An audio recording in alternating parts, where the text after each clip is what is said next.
Terror, grief, and heartache. That's how the family of a woman killed by a man felt these past few years. Today, they say they finally have gotten some closure. Unseasonably warm weather settled in today. I'm tracking more 80-degree afternoons into the weekend in your forecast. And a desperate escape caught on camera. We'll show you the dramatic video of how this woman came to her own rescue. And get ready to fill your stomachs because the McRib is coming back. Be on the lookout, and it's only here for a limited time. I'm Marie Waxel. KSLA News 12 Now at 4 begins right now. You're watching KSLA News 12 Now at 4.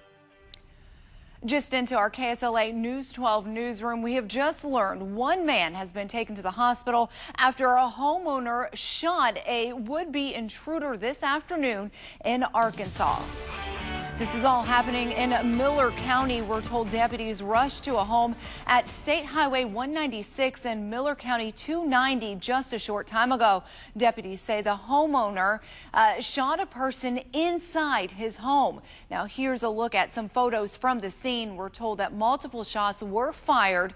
The person shot is being treated in the hospital at this time, and we're told the homeowner has been interviewed by deputies, and no charges have been filed in this case just yet. This is an active, ongoing investigation at this time. As soon as we learn any new details, we'll be sure to pass it along to you at KSLA.com and on our mobile app. Now at 4 people are being questioned by Shreveport police for their involvement in a possible out-of-state kidnapping. Police responded to Samstown Casino this afternoon after a woman claimed she had been kidnapped. According to police at the scene, the 4 people in question are from out of town. We're working to gather more details on this investigation, and we will pass them along to you just as soon as we hear more. We weren't concerned about an execution. That's why we actually accepted the second-degree murder charge, so that he would have time to think about what he did, and he won't be able to do this to anybody else.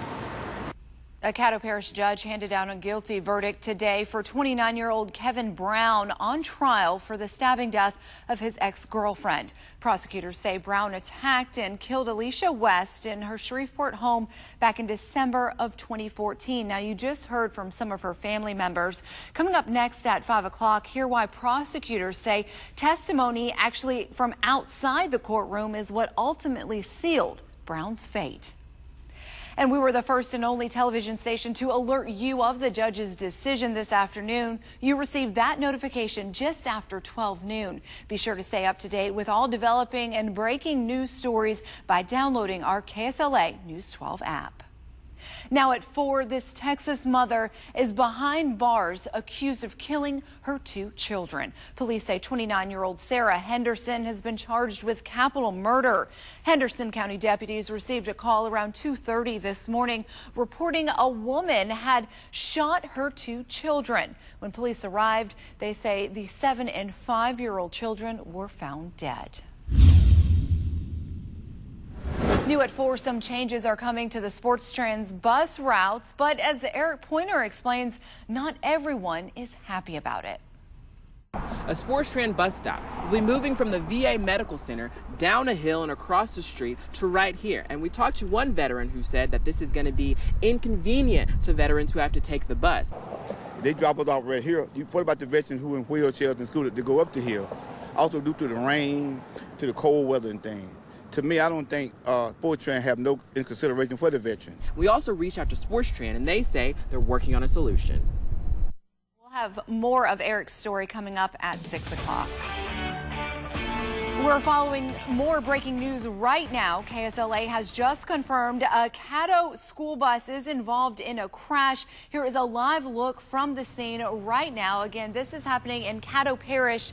We're told children are being treated at the scene for injuries. We're told police say the bus clipped the back of a utility trailer. Trying to hear from my producers right now exactly where this scene is. This is a live look from the scene. This is on Mansfield Road, we're told, in Shreveport. No major injuries is what we're being told right now from the scene, but this is on Mansfield Road near Midway, again in Caddo Parish. A Caddo Parish school bus is involved in that accident right there. We do have a crew on scene. This is a live look. We will be sure to pass along any new details throughout this newscast just as soon as we learn more.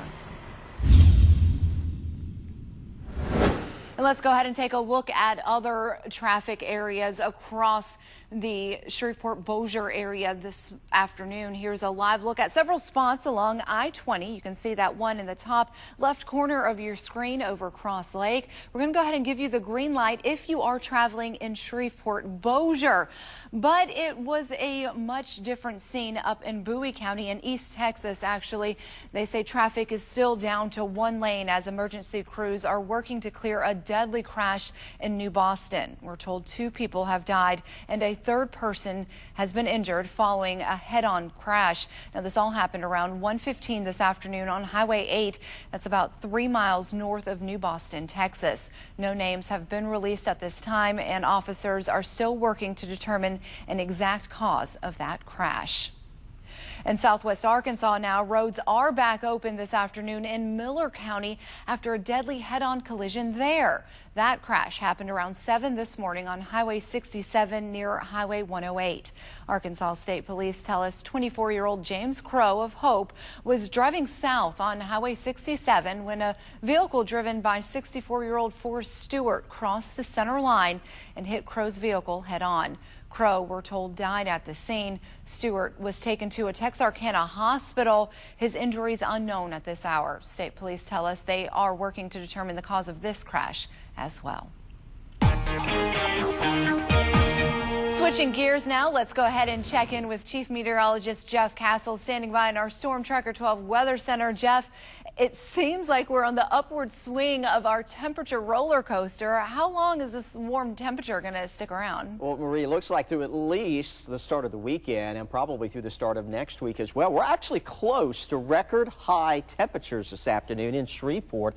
85 degrees last check out at the airport. The record for today is 87. So we're within a couple degrees of that. We'll have to wait and see if maybe we got a little bit closer in between the hourly observations, but certainly not what you'd expect to see here on this second day of November. It's 85 even in Queen this afternoon, 86 in Hemphill, 85 degrees in Natchitoches, and this warmth is not going away anytime soon. The only thing that will temper these warm temperatures is the amount of cloud cover that we may see from time to time here around the area over the next couple of days, but otherwise it is going to remain unseasonably warm on into the weekend. Might pick up a little shower activity by tomorrow, but at least here for your Thursday afternoon, it is a clean sweep on Live First Alert Doppler radar. Headed out for a jog here late afternoon. Prepare to break a sweat probably shortly after you get started. We're still 85 at 5 o'clock, 82 at 6. We will eventually work back into the upper 70s by 7 o'clock this evening. Back in just a few moments, we'll talk more about the warmth through the weekend. We'll also take a closer look at those Friday rain chances on the way in your forecast. I gotta say, Jeff, I do love these warm temperatures to get that evening workout in.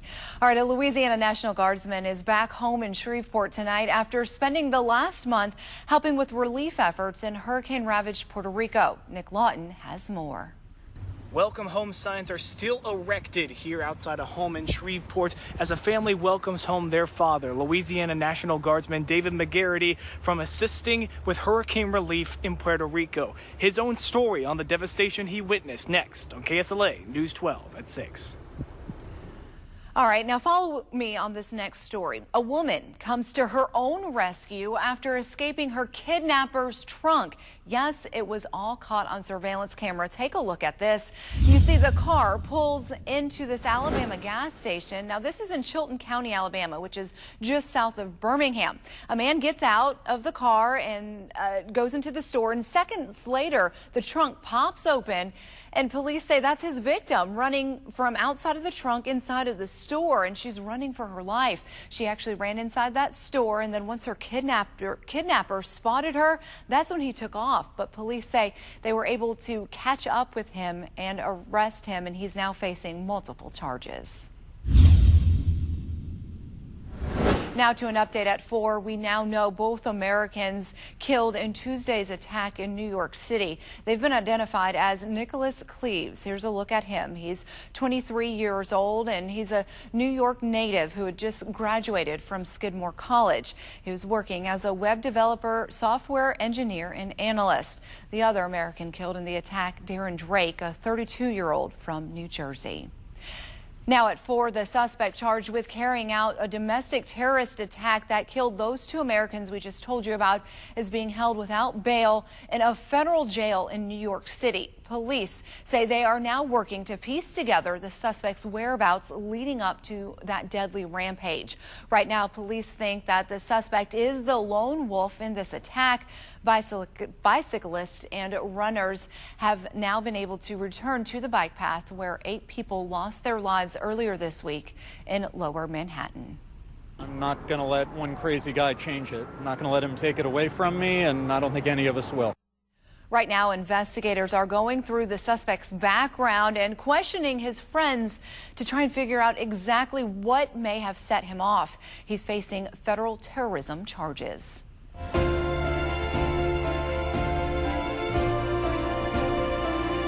Join KSLA as we salute our veterans of the Arklatex throughout the month of November. Be sure to nominate your hero for our daily salute. Visit our KSLA app and locate the Hero of the Day tab under the main menu. All you have to do is submit a photo and brief bio, and then tune in every night at 6 o'clock and 10 o'clock on weekends as we salute the men and women who bravely served and are continuing to serve our country.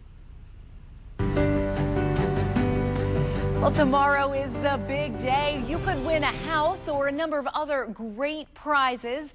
This beautiful home here in Stonewall will be given away live on KSLA News 12 at 6 o'clock tomorrow night. But don't worry, you still have time to reserve your $100 ticket. You actually have until 2 o'clock tomorrow afternoon to go ahead and call and get your name in the hat. Just call the number on your screen, 318-797-8222. Remember, all the money raised through our House for Hope giveaway will go to one of the 4 charities you see there on your screen. So even if you don't win one of the great prizes or that beautiful home, remember, you will be bringing hope to those who need it most. Baby pump up. Pep talks aren't only in the locker room. See how this dad pumps up his newborn in a video that's bringing smiles across the internet. And a few showers may make a return to the Arklatex tomorrow. I'll track the rain chances in your forecast after this break. Stay with us.